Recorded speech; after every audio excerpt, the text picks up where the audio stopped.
Hi అండి, good morning అందరికీ. ఈరోజు నా పూజ అయితే కంప్లీట్ అయిందండి. ఆల్రెడీ పూజ కంప్లీట్ అయిపోయింది. ఇప్పుడైతే కూరగాయలకు వెళ్దామని రెడీ అయ్యాము. కూరగాయలన్నీ అయిపోయినాయి ఇంట్లో. కూరగాయల మార్కెట్కి అయితే వచ్చామండి. అబ్బా, ఆకుకూరలు కానీ కూరగాయలు కానీ ఎంత ఫ్రెష్గా దొరుకుతాయో మాకు. ఇది వచ్చేసి ఇంటిగ్రేటెడ్ మార్కెట్ అండి, ఖమ్మం. బాగా కూరగాయలు అయితే ఫ్రెష్గా దొరుకుతాయి. రైతులు డైరెక్ట్గా తీసుకొచ్చి ఇక్కడికి తీసుకొచ్చి అమ్ముతారనుకుంటాను. ఫ్రెష్గా దొరుకుతాయి. ఆకుకూరలు చూసారా ఎంత బాగున్నాయో. ఇక్కడైతే బోడ కాకరకాయలు, అదే ఆ కాకరకాయలు అంటారు కదండి, అవి అయితే ఉన్నాయి. అవి కూడా తీసుకున్నాము. ఆ బోడ కాకరకాయలు మాత్రం ఎంత బాగుంటాయో ఎప్పుడైనా. ఇది చూసారా, ఇక్కడ పుదీనా తీసుకొచ్చాను. పుదీనా చాలా ఫ్రెష్గా ఉంది, మంచి స్మెల్ వస్తుందని చెప్పి చూపిస్తున్నాను. అలాగే బీరకాయలు కూడా తీసుకున్నామండి. బీరకాయలు అయితే ఎంత లేతగా ఉన్నాయో. ఒక బోడ కాకరకాయలు మాత్రమే బాగా కాస్ట్ ఎక్కువగా ఉంటాయండి ఎప్పుడూ కూడా. అవి ఎంత కాస్ట్ ఉన్నా సరే కొనుక్కోవాల్సిందే, తినాల్సిందే. పావు కిలో వచ్చేసి 60 రూపాయలు ఉన్నాయండి. 60 రూపాయలు ఉన్నా కానీ ఒక పావు కిలో అయితే తెచ్చుకున్నాము. ఒక్కో చోట ఒక్కో రేట్లు అయితే చెప్తుంటారు. కొంతమంది 70 అంటున్నారు, కొంతమంది 60కి ఇస్తున్నారు.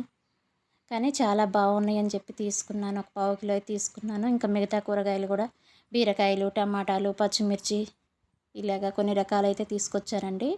ఇంకా వీటన్నిటిని అయితే తీసి సర్దుకుంటున్నాను. కూరగాయలు తీసుకురాగానే ఇది ఒక పెద్ద పని కదండి మనకు. ఇవన్నిటిని కవర్లలో ప్యాక్ చేసుకోవటం, ఫ్రిడ్జ్లలో పెట్టుకోవడం, ఇదంతా ఒక పెద్ద పని.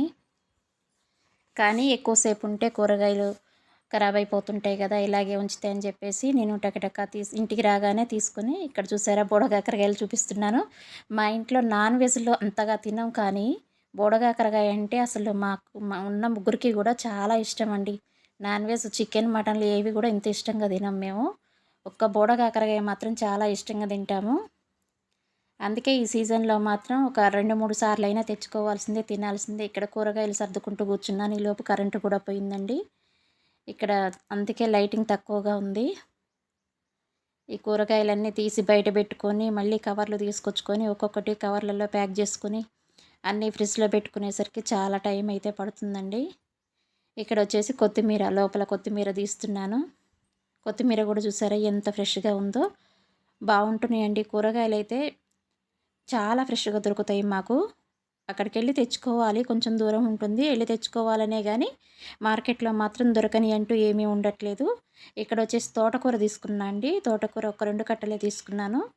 ఉన్నది ఇద్దరమే కదండి, అందుకే 2 కట్టలే తీసుకున్నాను. కానీ చాలా ఫ్రెష్గా ఉంది తోటకూర కూడా.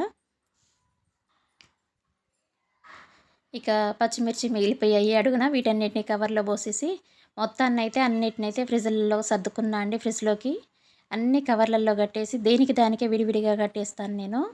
అన్నీ కలిపి అయితే ఒక దాంట్లో వేయనండి, ఖరాబ్ అయ్యేవి కొన్ని ఉంటాయి కదా అందులో. అందుకే విడివిడిగా కవర్లో పెట్టుకుని ఫ్రిడ్జ్లో సర్దేసుకున్నాను. ఇక్కడ తోటకూరను అయితే కడిగానండి. తోటకూర ఆకుకూరలు తొందరగా ఖరాబ్ అయిపోతుంటాయి కదా, ముందు ఆకుకూరలు చేసుకోవాలి కాబట్టి తోటకూరను అయితే ముందుగా కడిగేసుకొని పక్కన పెట్టుకున్నాను. ఆల్రెడీ వేరేసాను.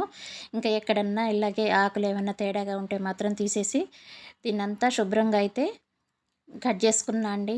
చిన్న చిన్న ముక్కలుగా అయితే కట్ చేసుకున్నాను. అంటే మరీ సన్నగా ఏం అక్కర్లేదు. కాడలు మరీ ముదిరిపోయినట్లుగా ఉన్నాయి అయితే తీసి పక్కన పడేసుకొని ఇంకా కొంచెం చిన్నగా అయితే కట్ చేసుకున్నాను. ఇలా కట్ చేసుకొని దీన్ని తోటకూరని మామూలుగా ఫ్రై చేసుకునే దానికంటే కూడా అండి తోటకూర పుల్లకూర చేసుకుంటే చాలా టేస్టీగా ఉంటుంది కదా, అందుకే పుల్లకూర చేద్దామని చెప్పి ఇలా కట్ చేస్తున్నాను తోటకూర అంతా.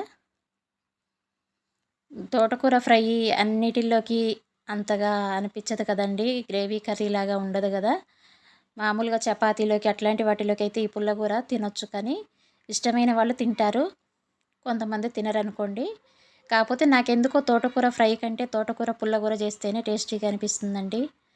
ఎందుకో టేస్ట్లో నాకు కొంచెం డిఫరెన్స్ అనిపిస్తుంది. ఫ్రై కంటే ఇదే బాగుంటుందేమో అనిపించేసి నేను అప్పుడప్పుడు ఇలాగా తోటకూర తీసుకొచ్చేసి పుల్లకూర చేస్తున్నా అండి ఈ మధ్యకాలంలో. అంతకుముందు ఎప్పుడు ఎల్లిపాయలు దంచేసుకొని ఫ్రై లాగే చేసుకునేదాన్ని. ఇంకా ఇప్పుడైతే ఈ పుల్లకూర చేయడానికైతే రెడీగా కుక్కర్ పెట్టుకున్నానండి. కుక్కర్లోకి అయితే ఈ ఆకుకూర మొత్తాన్ని అందులో వేస్తున్నాను. ఇది చాలా సింపుల్గా చేసేసుకోవచ్చు అండి, ఈజీ ప్రాసెస్. పని కూడా తొందరగా అయిపోతుంది మనకి చేసుకోవటం. ఇలా ఆకుకూర మొత్తాన్ని అయితే కుక్కర్లో వేసేసుకొని ఫస్ట్ నేనైతే దీనిలో వెడ్డు కారం అయితే వేయట్లేదండి, ఓన్లీ పచ్చిమిర్చి కారమే వేస్తున్నాను.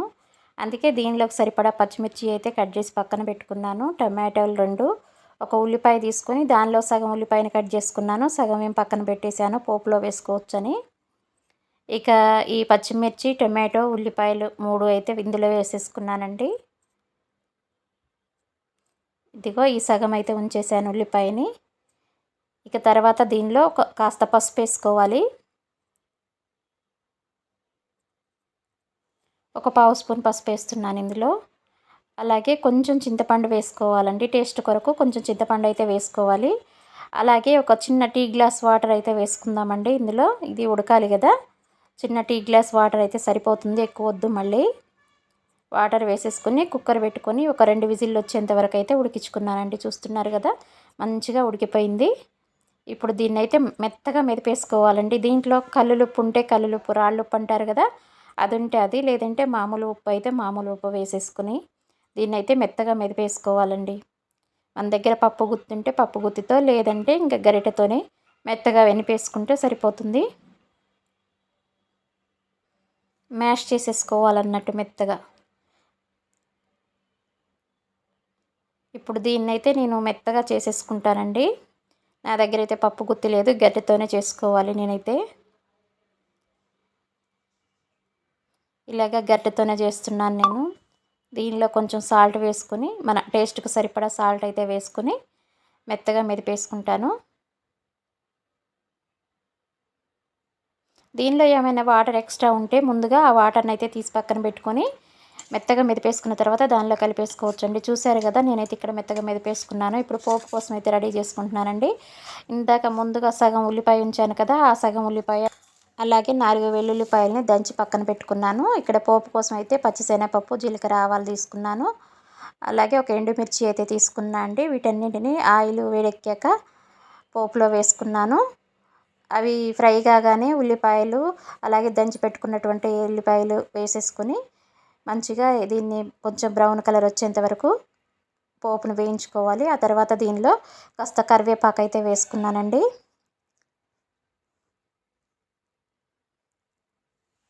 ఇది మంచిగా ఫ్రై అయిన తర్వాత దీనిలో అయితే ముందుగా మనం పక్కన పెట్టేసుకున్నాం కదా, మెదిపి పక్కన పెట్టుకున్నాం కదండి, ఆ కూరనైతే దీనిలో తోటకూరని వేసేసుకోవడమే. అంతే అండి, ఇంకా సింపుల్ ప్రాసెస్.